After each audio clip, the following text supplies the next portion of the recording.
Em nome do Pai, e do Filho e do Espírito Santo. Amém.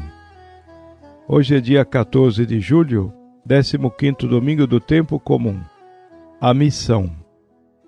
Deus nos chama à missão de anunciar Jesus Cristo com a fé e com as obras.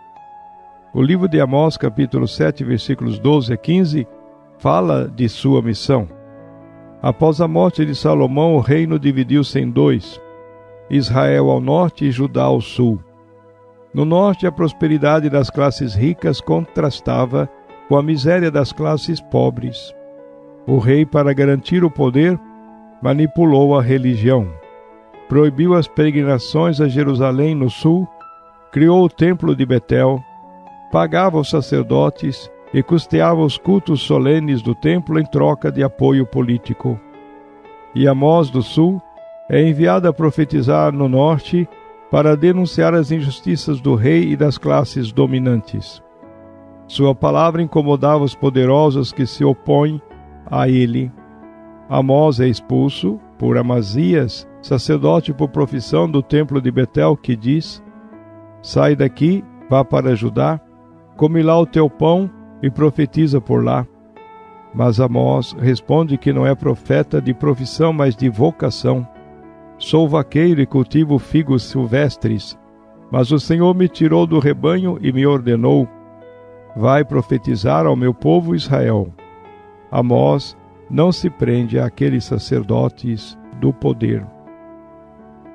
A carta aos Efésios, capítulo 1, versículos 3 a 14, é um hino que fala do plano de Deus sobre nós e anuncia que Deus nos escolheu antes da criação do mundo e nos predestinou a sermos seus filhos adotivos em Cristo.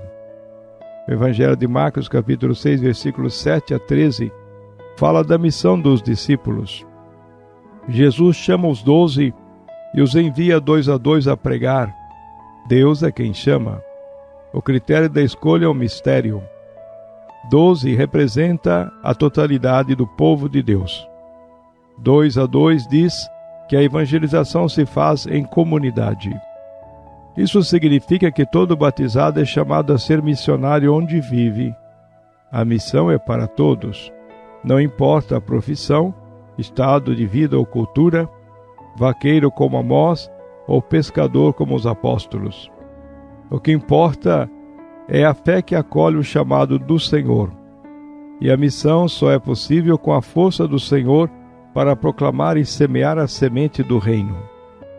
Na missão, Jesus dá o poder de libertar dos espíritos impuros e dos males contra a vida e a dignidade humana, como a fome, a miséria, a injustiça. E a palavra pede conversão, fé no Evangelho e testemunho de sinais de libertação. A quem recebe os enviados do Senhor, cabe receber a palavra de Deus, dar acolhida e hospitalidade e prover as suas necessidades. Quem não os acolhe se fecha ao caminho da salvação. Do que os apóstolos precisam? De sobriedade, despojamento dos bens, pois a eficácia da missão depende da ação de Deus, não das seguranças humanas.